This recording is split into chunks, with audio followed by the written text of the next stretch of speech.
Before we begin, I would like to acknowledge the traditional owners of this country and recognise their continuing connection to land, waters and culture. Here we are on the land of the Gadi, and I pay my deepest respects to their elders past, present and emerging, and I acknowledge them as leaders like no other of understanding the inseparable connection between creativity, cultural practice and health and wellbeing. So I'm really just excited that we're here discussing how the arts are transforming health and education to improve care and wellbeing. We launched the Arts Health Network in 2019 to a Sydney Ideas audience, and so much has changed in the landscape since then. We have policies that embed the arts in health spaces that are beginning to grow. This was very apparent in our new national cultural policy Revive. We have a likelihood of social prescribing being taken up in Australia just around the corner, and a lot of real potential to bring back creativity into those spaces where people have been needing it the most. We're going to be exploring how innovations in arts and health are improving our healthcare outcomes, and how can we better integrate the arts, not just into our health systems, but at community level and in all of our lives to better support each other in that pursuit of health and wellbeing. Tonight is also a fantastic event to welcome each of our panellists who will present a short provocation. These people are here in part because they'll be speaking at the conference that is being auspiced by the Create Centre here at the University of Sydney. And you can learn more about the Create Centre if you scan that QR code. You can also join it if you like. Create is an extraordinary centre that does what nobody else does, which is bring together not just arts and health, but arts, health and education, and draws those into the capacity to collectively transform our research and our practice. The Create Centre has a whole list of different research and practice projects that you can explore through their website and through their fantastic YouTube channel. It's supported wonderfully by the Serpentine Foundation, and you'll be able to see much more from them as the year progresses. To kick us off, I would like to welcome to the stage Wesley Enoch, Brendan McCormack,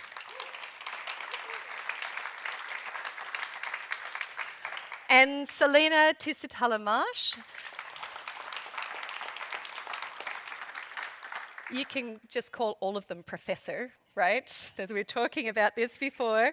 And I'd like to begin by inviting to the stage an internationally renowned, acclaimed playwright and artistic director, Wesley Enoch, who is Professor, and Indigenous Chair in the Creative Industries at QUT, Queensland University of Technology. I'm sure that after all those years at the helm of the Sydney Festival, Sydney claims you as our own anyway. Wesley, welcome, and over to you.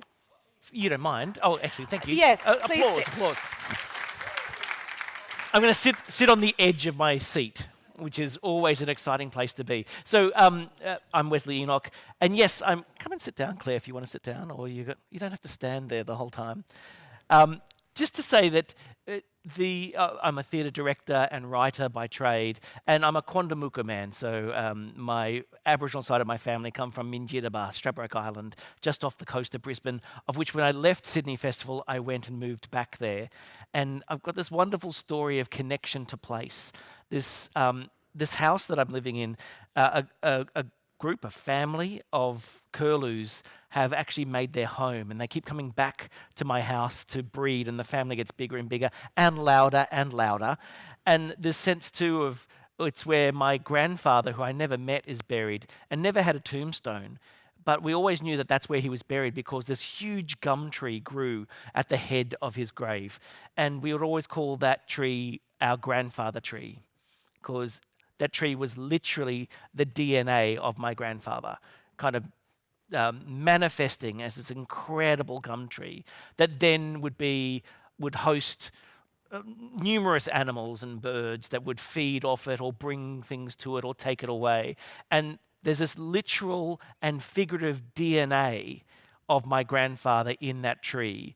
And if you think about every time you bury a loved one and their DNA goes into the country that they're buried in, and if you multiply that by thousands of generations, you get a sense of this connection. Why are the curlews coming and living in my house and not in my neighbour's?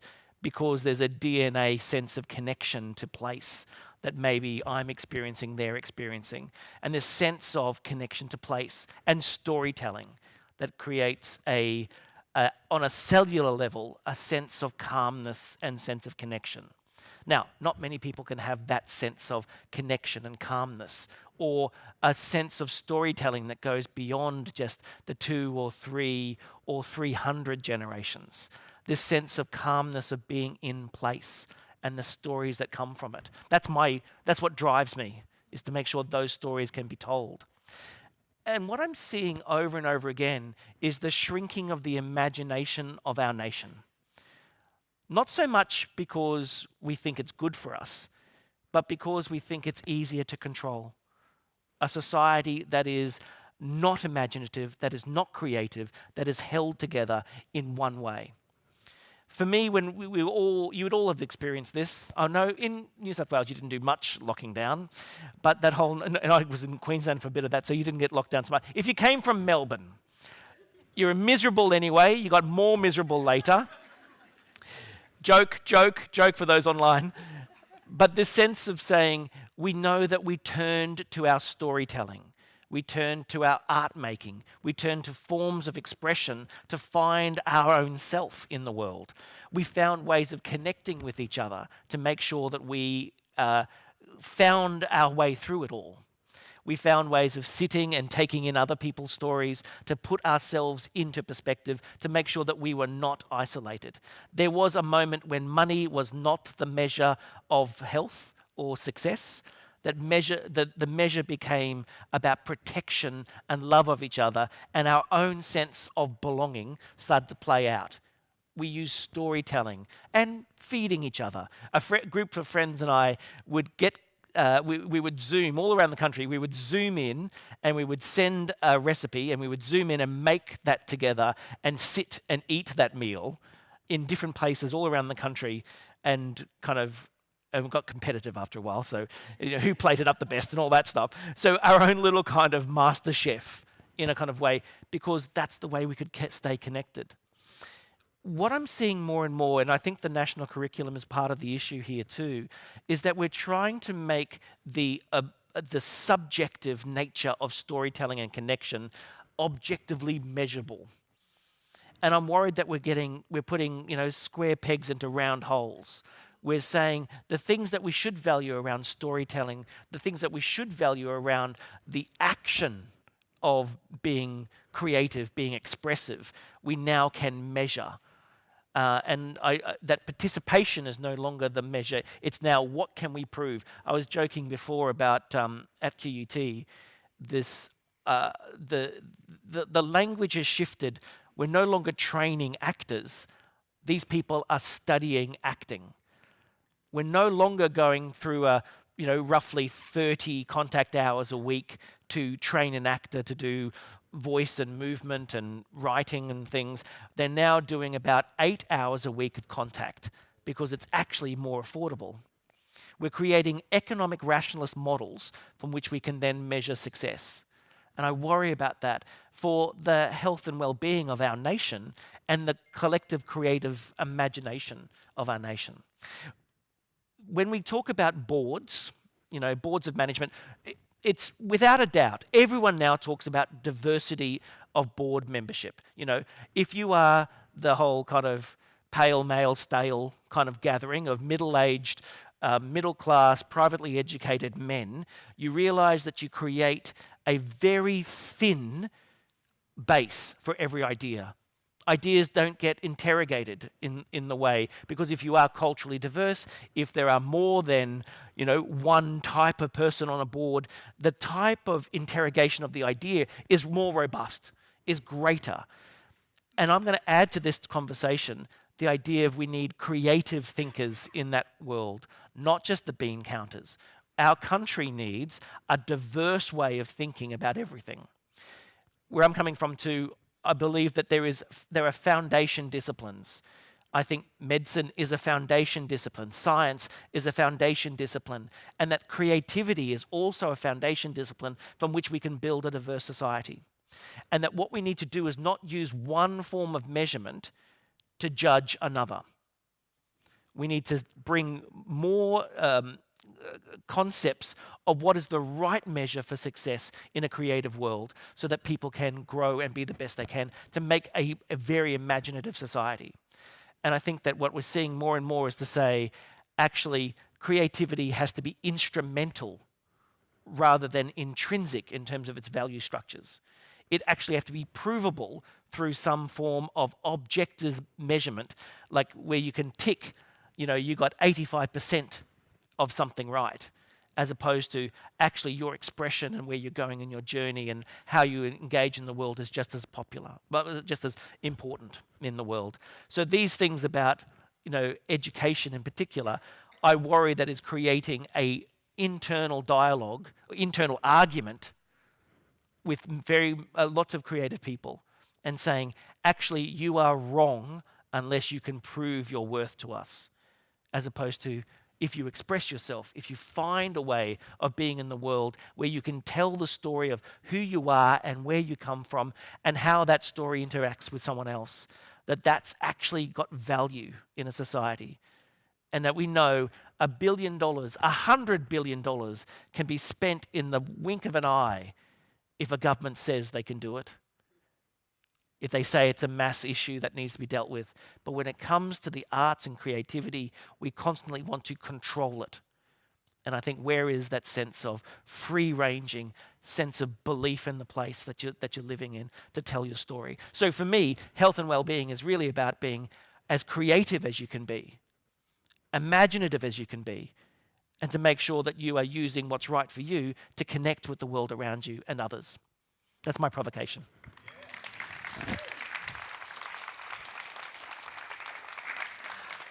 I think it's really fitting that we should then turn to a pale male who is situated situated in the eye of this very storm between the highly scientized, quantified area of work of the practice of nursing, not to mention head of school management, Professor Brendan McCormack, and who is dedicated also to the role of the arts in healthcare. What's your provocation, or how do you respond? Well, I thought I knew how to respond, but now I'm going, I really don't want to. And I will pick up some of those points, I think, as we go. So firstly, it's fantastic to have this opportunity. I feel a total fraud in the middle of this creative community and thinking, God, how did I actually get here? And that was the question I posed when I was asked by Claire to do this, was, okay, I can give that a shot, but why in some ways, why? So I've been involved in the arts and health movement for a long time, since the early 90s. If you haven't picked up yet, I'm Irish, and in the UK. And been in this role for about 2 years here in Sydney.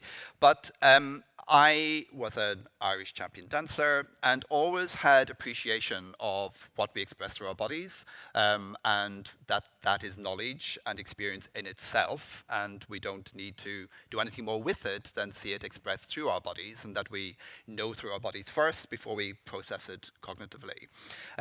When I was appointed to be a professor at the University of Ulster in 2000, I'm still on their record as the first new professor in that university to dance their inaugural professorial lecture, which, if it wasn't the biggest diarrhea-provoking moment ever, then that was about to be it. And I remember I joined up with who was then one of my PhD students, who was the director of Arts Care, a huge arts and health charity in Northern Ireland, phenomenal people. And she had started to do her PhD with me, where we danced her supervision all the time. And she was my partner in crime for my inaugural professorial. And we were just about to go out, and I went, Jesus, please, can we stop? can I just go back and do the talk bit? No, we're doing it. Anyway, the Vice Chancellor was there, and it got a standing ovation, the first standing ovation for an inaugural professorial lecture ever, because usually people are asleep by the end of them. And I thought, okay, so this is largely acceptable. And the point of telling that story is that all of my career as an academic has been in science faculties, and I've supervised 38 PhD students to completion, and about 32 of them have integrated arts with their studies. So for the whole way through, I've actually been about trying to provoke the thinking that these very sterile, stale science faculties often have. But what we also need to remember is that really these science faculties are full of incredibly creative people who have locked it away in another box that only comes out when they're not in their job. So there's amazing artists, amazing musicians, amazing people who, if you look at the humanities and health movement, there's incredible artistry going on from these stale white males often, and yet it's not brought out. So I made it my mission that what I wanted to do is to use arts as a way of being a social disruption within science, that it actually starts to create a disruptive narrative in the way that we view what science is, in the way that we view what research is, in the way that we view what rigor is within that space. And that was not least because all of my practice is working with people with dementia. So I've been a nurse consultant for 20 odd years working with people living with dementia. And what really struck me about that whole movement and the way people with dementia are, I am saying deliberately, allowed to live their lives, is that they are controlled by other people. They are lesser of a person by all of us in this room. We largely treat people with dementia as lesser of a person. And so my whole thing as a nurse has been about elevating their personhood, about actually giving voice to voiceless people who aren't able to express it, and they can only express it through anger, through lashing out, through various physical manifestations that people blame them for, through various ways, but yet they are expressing their voice on a continuous basis and has failed to be captured. And so that came together for me in terms of that whole embodiment of how we actually treat people as persons through a program I've been leading in Scotland for the last 5 years, which is just finished, called BOLD, which is called Bringing Out Leaders in Dementia.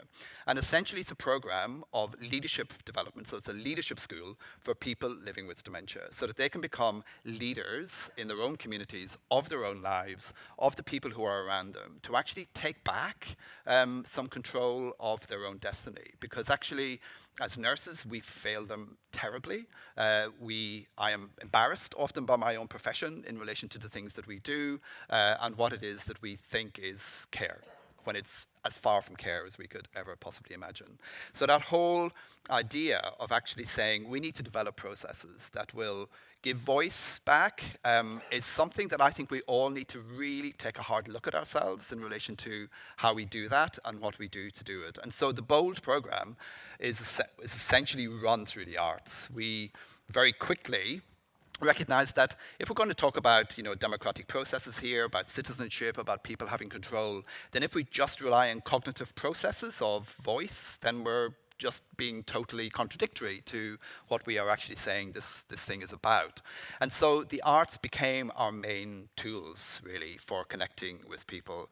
And I could talk for another 5 hours about the things that have come from that in relation to the way people have become empowered. I never say we empowered anyone, we have no right to, but people became empowered to actually take tiny bits of control back over their lives that have made a huge difference to family members, made a huge difference to communities, have given voice to things that were just ignored in communities or were actually downright abuse in relation to how people actually work. But what I would say, and what I wanted to focus on probably is the main provocation in all of that experience, because I'm now bringing that here, is about some of the challenges that we experienced in trying to do that in a way that isn't the usual sterile research development process. Firstly, was a challenge from the art community, actually, around right and wrong art. Did this really count as art? What these people were doing was me, because I don't label myself as an artist. Did I have any right, in a sense, to be leading something that was like this? And it picks up your point about the way we box it off and the way we position people. We've got a real thing to really think carefully about the way we talk about artistic expression, creativity, and what that really means as a common language rather than one that is right or wrong. Our real process was not about art as product, although we produced some amazing stuff, but it was really about art as engagement and how do we really elevate that as a normalized part of practice, but also as a normalized part of how we do research and how we work with people in an authentic, engaged way. And I think for me, that is the biggest lesson and the thing that I think is our biggest challenge, which picks up the whole measurement positivistic view of the world, is we are so devoid of really strong, authentic methodologies in the science space.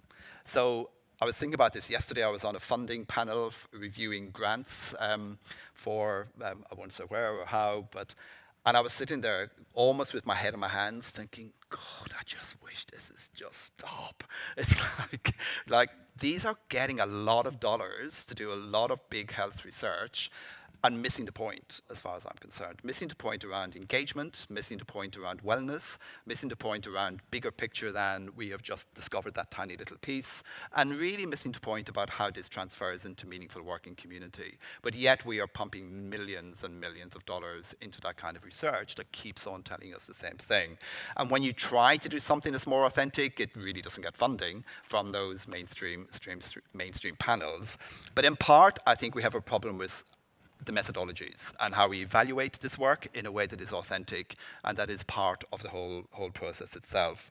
So what I really want to challenge us all about is the way we kind of engage in a very linear thinking model when we think about engagement, when we think about participation, when we think about methodologies for change, when we think about methodologies for things like social prescribing, input-output models that just don't work.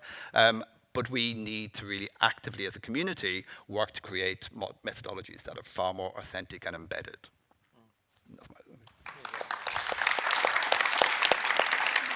There you go. And actually, perhaps we should acknowledge that outside a kind of managerialist, intervention-oriented space, science is deeply creative too, and wonderful and exciting in all those same ways, and potentially disruptive, though perhaps not as kickboxing either in words or deeds as New Zealand's Aotearoa's former poet laureate Selena Tusitala Marsh, who's also a professor at the Centre for Arts and Social Transformation at the University of Auckland, carrying our hopes and dreams for that transformation to come. What's your provocation for us, Selena? I'm just sitting here realising that I am the provocation.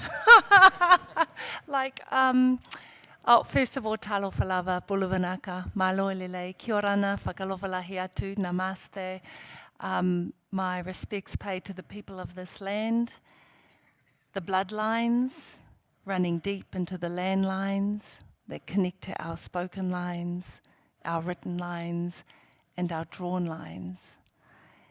Those lines are found in our body lines, in our play lines, in our laughter lines. That's part of an idea that I came up with at my inaugural professorial lecture, where I think, I don't actually know if any of my colleagues came to that, because I'm not a professor at the Centre for Arts and Social Transformation, actually. I was 19 years at the English department at the University of Auckland, so it took me 19 years to become a full professor.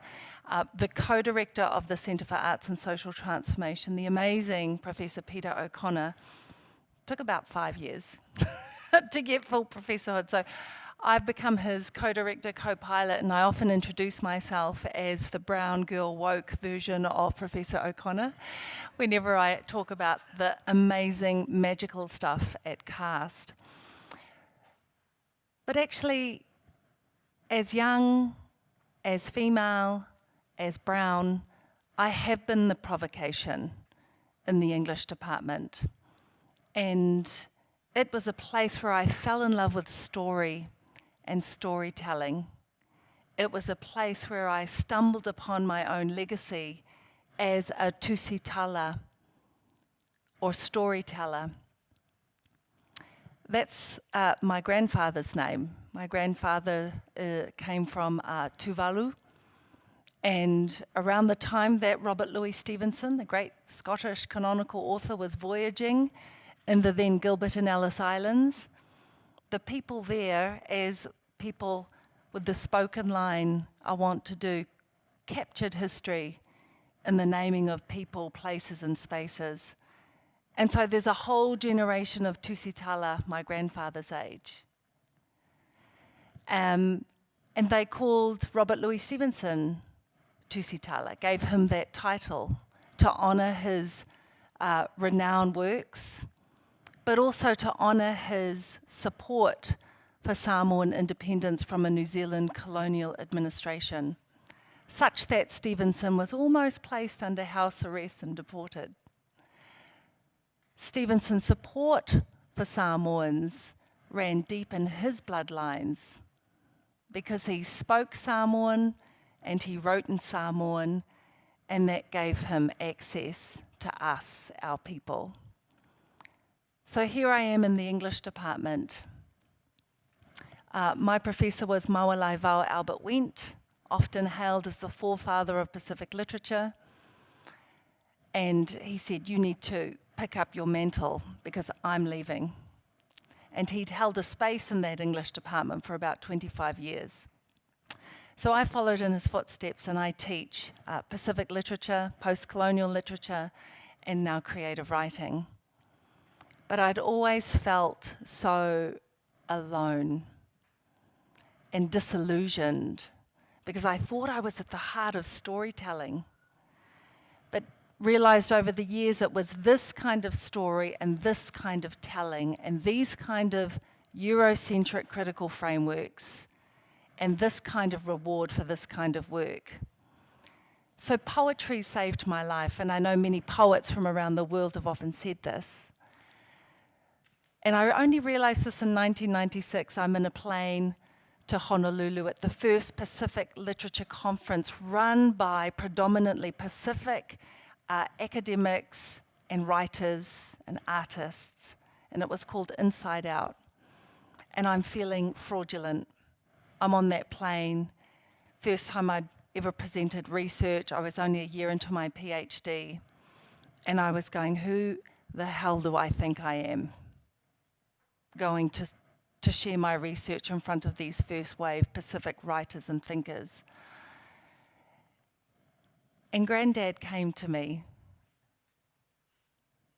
I'm Tusitala, teller of tales that I never heard till yesterday, born away for another life.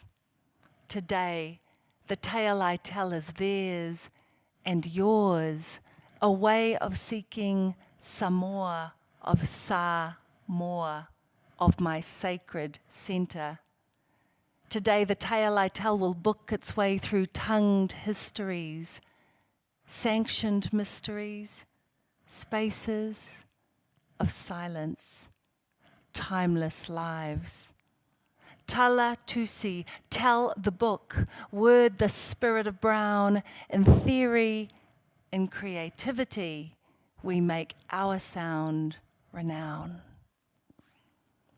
And that poem pulled me through the years of research and writing and the PhD and then getting employment at the English department. And it pulled me through my own sense of belonging. It planted my roots deep. And my provocation is simply that one by one, we can make a change. But how do we grant ourselves permission to have that change begin with us, me, not the system, not the organizations, not the crowds of activists, causes, all important, but it all has to start here. And it wasn't until I gave myself permission to be my holistic, creative, critical, Pacifica poet, scholar self that I finally found home.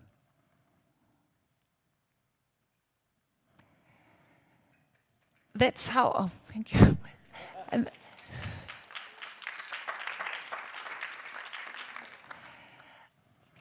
So this thing I've called led by line praxis is specifically Pacific in its epistemology. It's specifically indigenous in our way of knowing, doing, and being. And guess what? It's accessible for everyone. So it argues that when you bring your bloodline and you connect it with the landline through the spoken line, the written line, the drawn line, and the body line, you get this thing called joy. You get this thing called making and creativity and art, and you get this thing called well-being. And it's something that I'm continuing to explore, and I'll evangelically share with students and anyone who cares to listen. Give yourself permission. Seek the opportunities to create and make everywhere you go. So Claire, while you were introducing us, I made a poem out of your words and the found language in this room that I'd like to finish off with. Art and well-being, you are clearing, you a change, you an art, you a well of being, well, well, well. Thank you.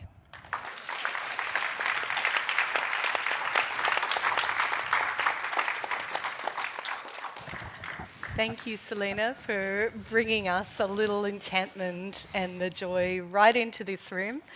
We can now open this up for discussion to continue exploring how the arts are transforming health and education. So there have been some questions coming in on Slido, and we are welcome to you to speak your questions if you'd like to. We have a roving microphone, or you too can type your questions anonymously if you would prefer to ask them in that more sotto voce manner. Does anyone have a question that they'd like to ask? And the microphone will be coming so that those online can hear. Yeah, just here. Thank you.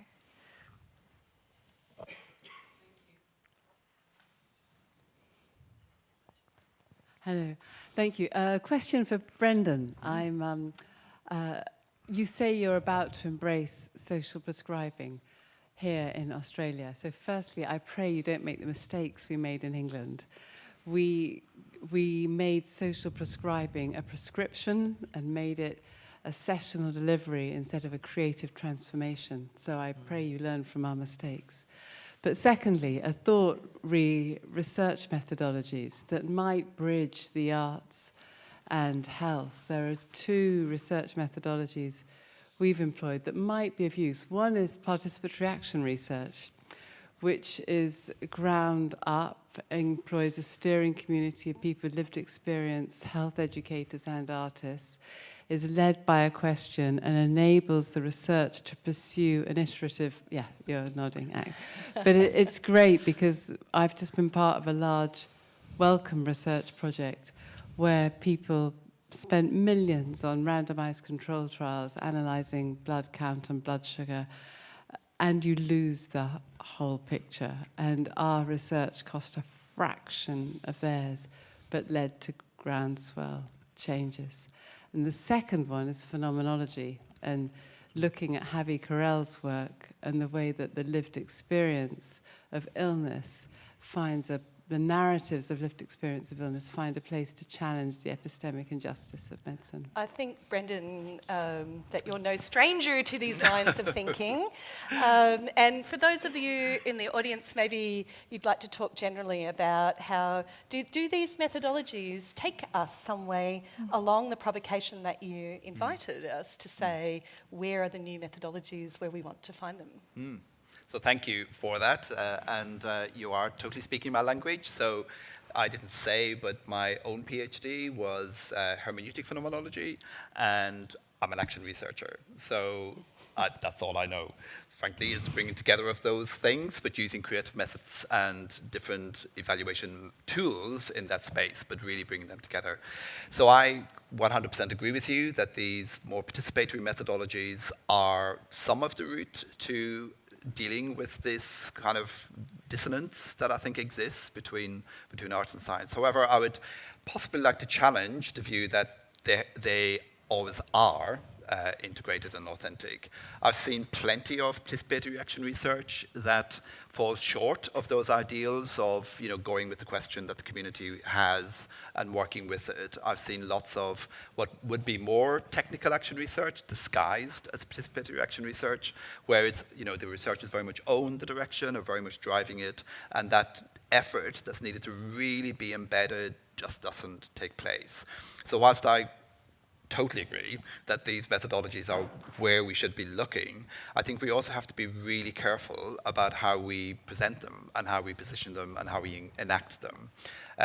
The work we've been doing here in Australia around Australia Cares, which is really embedded in that kind of thinking, was trying to go much deeper than that, to kind of not even have the question that we may have come with as the Sydney Policy Lab in this case, but actually just going into community and seeing, can we surface them? Can people actually find ways to surface this question that we then developed people's assemblies around, we developed care frameworks around, that people then worked with and stayed going with. And I would agree, my frustration now here is, as I said about yesterday, is watching these millions of dollars that are going to fund something that is going to disassociate the intent from actually what the outcome is going to be, and ignoring the fact that there are all of these threads that are, to use your line metaphor, is so obvious that these lines are there, but that they are being ignored at the expense of just focusing on this pinhead that is actually not going to take us any further. And so I think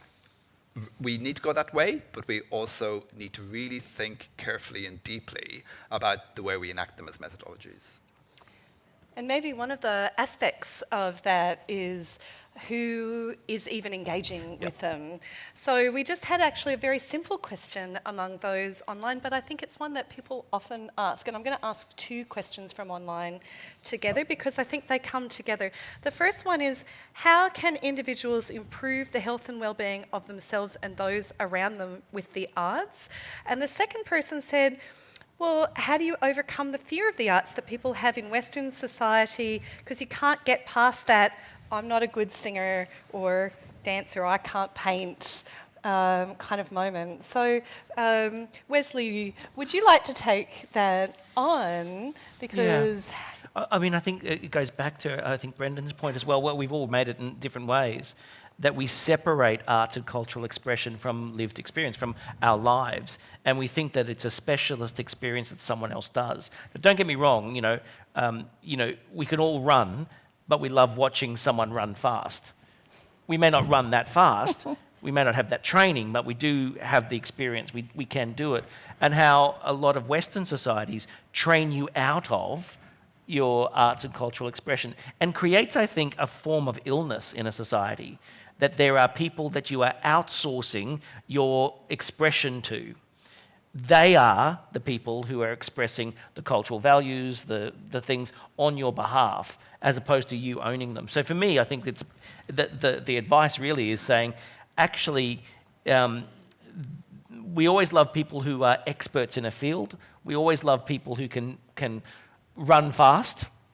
But the idea that you are doing things yourself, that you are expressing yourself, gives you a deeper understanding of how you fit into the world as well. For me, I think it's that experience that when a child paints a picture and you put it on the wall for maybe not that long, but you put it on the wall for a second, or the fridge, and there's a sense of saying, we value that. We value your expression. And then we get trained out of it, because somehow you actually have to start to find economic returns for it. It has to be worth your time. It has to be something that other people will value as opposed to what you value. And so for the provocation is really to say, actually, how do you continue to be bad at something but still enjoy it? I love pub choirs, the whole pub choir movement where no one's singing in tune really, but you get enough people and you get that kind of community tuning that occurs when everyone's singing. That's something where you feel that you are part of something bigger than yourself. And so that's my advice. I really love that notion that it is a kind of illness to externalise expression to other actors in society. I use that word in a couple of senses. And I think actually that is partly the work of the Create Centre in trying to argue that we need to find ways in education to not have that process happen. Selena, I have a feeling like you would rephrase this in more language for us. It makes me think of Charlie McKeesy's incredible graphic story, The Boy, the Mole, the Fox and the Horse. And there's a page that I just wept when the boy asked the mole, is there a school of unlearning? Is there a school of unlearning? It's beautiful. And, you know, because I'm always kind of practice-driven, knowing that that creativity is a muscle, and what do we do to build muscle? We exercise their muscle. So I'm a big fan of doing daily exercises. But in 2008, I came across, before I'd published anything, before like all my poems were in the bottom drawer, I came across Julia Cameron's The Artist's Way, 12-week creative recovery process. And really, if you're serious about wanting more creativity in your life, we've got to unlearn so much. And I thrived with her structure. And 1 week would take me 3 months to get through. But I found my voice, I found my play, I found my soul again, I found my tribe of people who weren't trained. I'd never done a creative writing course, you know. I didn't know there were such things that you could do. I was the literary scholar, not the poet, you know. And so I'd recommend her book for anybody. She's incredible. Totally. I'm just pausing for a moment to, yes, please. Hi, thank you so much for this wonderful different thoughts and reflections. And thank you, Selena, as you were, sharing the poem, the momentary, when you were sharing, just realized and reminded of Audre Lorde's How Poetry is Not a Luxury. And at the same time, thinking about poetry or art generally moves us, right? That means there is such an incredible emotions we all have to feel in different ways, or we feel in certain ways. So the question to the panel, which I have is, so most of the medical education or the way we think through is super around reasoning, the dichotomy of emotion versus reasoning, right? So, and where emotions is pushed away, or you're supposed to not show the emotions, you need to keep suppressed. So now what do we do in the university settings when we want to teach medical students where you need to constantly think about cognitive aspects alone, but not about your emotional aspects? So yeah, I know art plays a huge role, but it's not prioritized. And so what do we do? Yeah. Great question. Yeah, please, you can. Oh, to you well, first, Selena. but even in the English department, emotion, no, cerebral, yes, so not just in the medical sciences, but I do give a lecture for medical humanities at the University of Auckland, and I start with a story every single time. And students put their pens down and I begin engaging with their hearts, and then I allow them to make the connection to, okay, here are the tangibles that we've got to come up with, but why did she share that story? So to get them thinking, kind of more fluidly as well. I was going to say too, it's so the keynote that I'm giving for the conference that starts tomorrow. It's an adult storytelling session. I mean, not that kind of adult storytelling. It's oh, now you'll come. Excuse me. But it's story time for adults. And so as soon as you set up that context, everyone's that 6-year-old kid again. And they do that internal work. I can't get in everyone else's world, but I can take them back to theirs, so they get to figure out, how do I bring that feeling, that insight, that emotion, that artistry back into this context, this adult context now. And it's what Wesley was saying, that's kind of the division we need to with the idea too that the reason can exist not being affected by emotion is actually the cornerstone of a lot of problems. Like suddenly you think your reason is totally objective and that you can put this across, but if you're feeling really sad it's going to come across as well. So it's this thing about, for me anyway, trying to own the whole person so the whole person can treat the whole person, you know? And if you're feeling sad, you're going to pass that on. You know, melancholy is contagious if you kind of pull people down. But, if, you know, in the same way that smiling is contagious and can lift people up. And I don't think that there is a truth in this kind of, you know, mind-body split, the whole kind of sense of reason and emotional split. And that comes back to this idea of, well, the illness, the sense that if you keep thinking like that, you know, you are, I would say, not being in the medical profession, you are actually treating someone with both hands tied behind your back because you can't hug someone.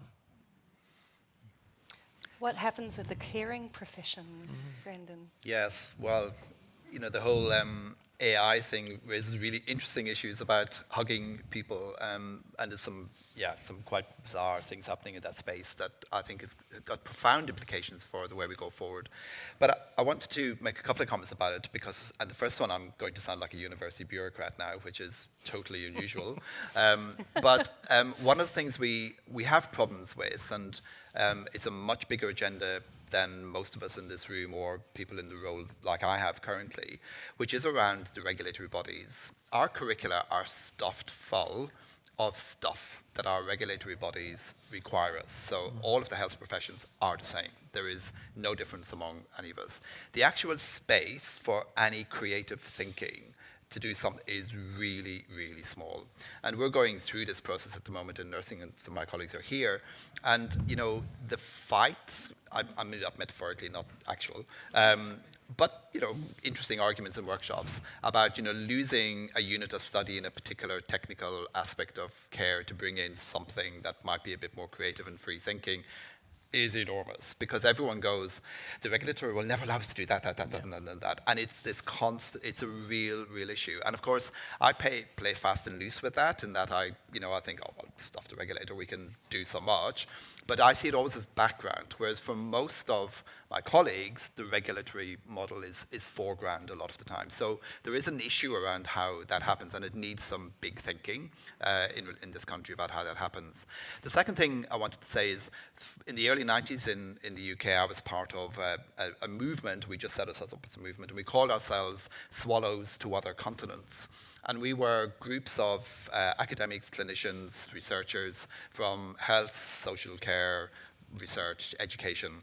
And we just decided we would just form a movement to really disrupt the whole thinking about what was taught in curricula. And we did it through putting on pieces of art that we didn't know anything about in various places in our classes that kind of just meant nothing, but it actually just created this kind of disruption. And it had really quite a profound effect, to the point that we got funded by the Nuffield Trust as a gathering, that we used to have our weekends in the week where we would meet to kind of decide what else can we do in this space. But it actually had a huge impact, and we made this report that was all just basically drawings and stories and all the rest of it, which got huge traction among both health curricula, education curricula, and in social care. And it was a real lesson in that we kind of constantly battle this big bureaucracy around curricula and programs, but actually there's a lot of subtlety that needs to be brought to the space around how we weave into those cracks. It's that, you know, how the light gets in through those cracks. And we're not good at recognizing those cracks, those opportunities that exist for us to just do something different. You know, currently we're having a conversation about, we're moving to a more person-centered, Indigenous integrated curriculum. Why not abandon lectures altogether? Like at Sydney University, that would be the whole world would fall apart. But because, you know, teaching time is counted as lectures, tutorials, and workshops. That's it. But everyone goes, you have to have lectures. Go, well, we can call them lectures, but they don't have to be lectures. They can be something else completely. And I really want that to happen. I'm not sure we will, but at least if we can disrupt some of it, that not all the lectures are 25 PowerPoint slides in 10 minutes, then that would be fantastic. So it's that kind of thinking that I really want to see us do a bit more of. What I'm hearing in this conversation is a lot of being granted permission. Yep. And Selena, I think actually all three of you as panelists have held that theme in one way or another. Wesley, you began it by saying that in a way we have the permission to express ourselves with validity taken away from us. Selena, you offer us often, I think, you on purpose offered us the permission to be creative line by line, moment by moment, interaction by interaction. And Brendan, here you are inviting us to disrupt a little bit, knowing that the world is governed by permissions. And the vulnerability that sits at the heart of that is often actually one of the sites of healing, I think, for many people, either to listen or to tell a story. And I just thought I would like to hear maybe all three of you respond very briefly to thinking about how that theme, I feel, is the one that's emerged from our little bit of discourse tonight. Wesley.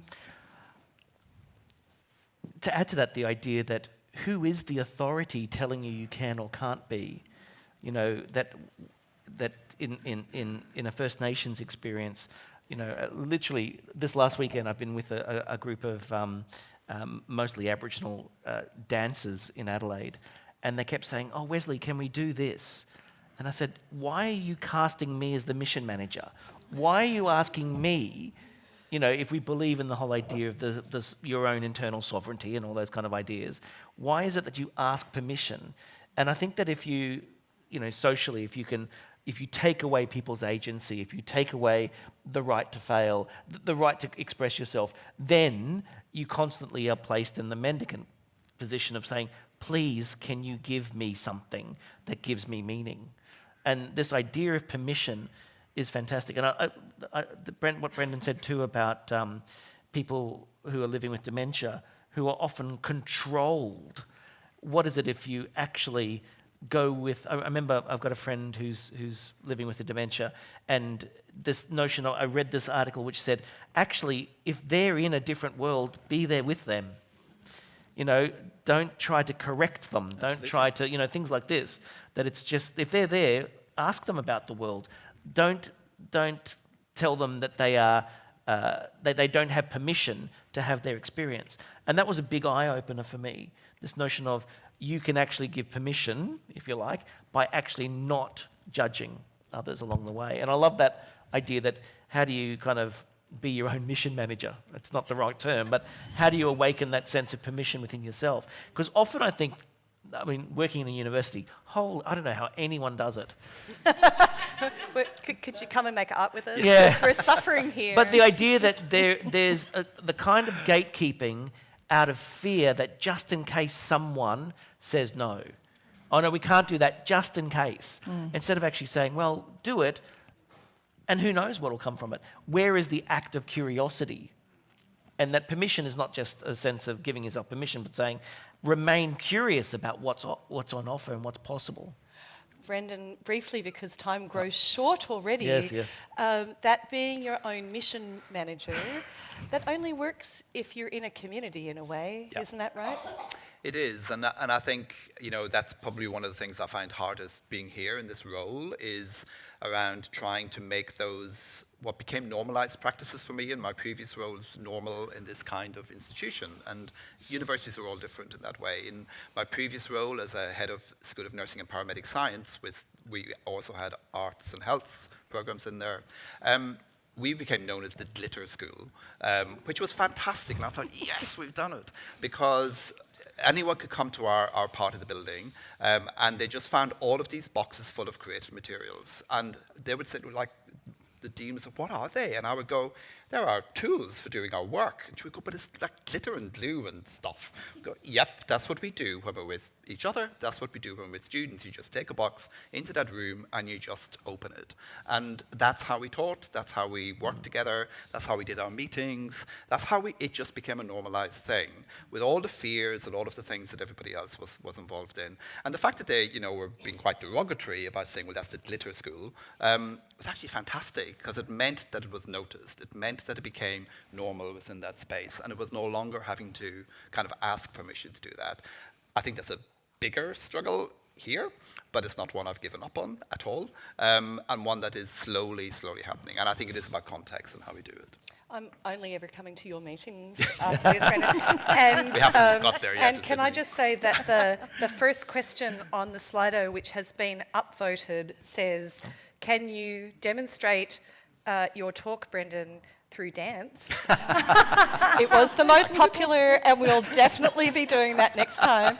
But in the meantime, a final word, Selina, or a final line of words. Just that I was sitting here thinking, I don't think in like my narrative of struggling in the English department, anyone actually ever physically manifest in front of me and said, no, you cannot do that. So the internal censor, the internal critic loomed way larger in my head than out here. And some years ago, I just started just doing what I just wanted to do, and taking advantage of these academic silos, and we're this little cog in this big machine, and it's actually can work to our advantage. You know, changed up my assessment, changed my courses, and you know, just as we spoke before, Claire, is you strategically work the system and then do as much subversive stuff as you can. Exactly. Well, and then on that note, then well-being and disruption are the things that are going together in this room. Can I just say thank you to all of you in the room for coming and keeping company with us. I know that each member of our panel has probably got some people here who are dear to them. I do, and I thank you. And I know that many of our colleagues, many of them quite illustrious, are here with us in this room, and I'm really appreciative of all of those people too. And all of you who joined us online or are watching this later, it's so great to have your company and so great to hold on to the views of what we want to do collectively around arts and health. And we'll find ways of answering many of the questions that we weren't able to address during the talk today. Many of them really important and great for us to have as part of our communal discussion here in Australia. For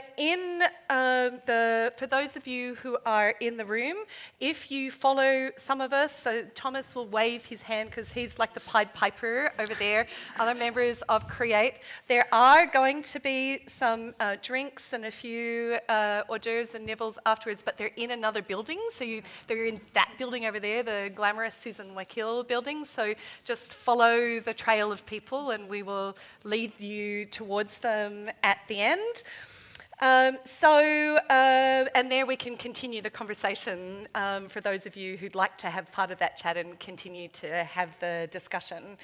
For links to resources and more fabulous upcoming talks, you will in fact not find a way to go back to your jobs because there's too many awesome things happening. Visit the Sydney Ideas website and you can see it up there on the screen. Thank you so much, Wesley, Brendan, Selina. Thank you, Claire. Such an honour to have you with us. This has been Sydney Ideas. I'm Claire Hooker, and good night. Thank you all. Thank you.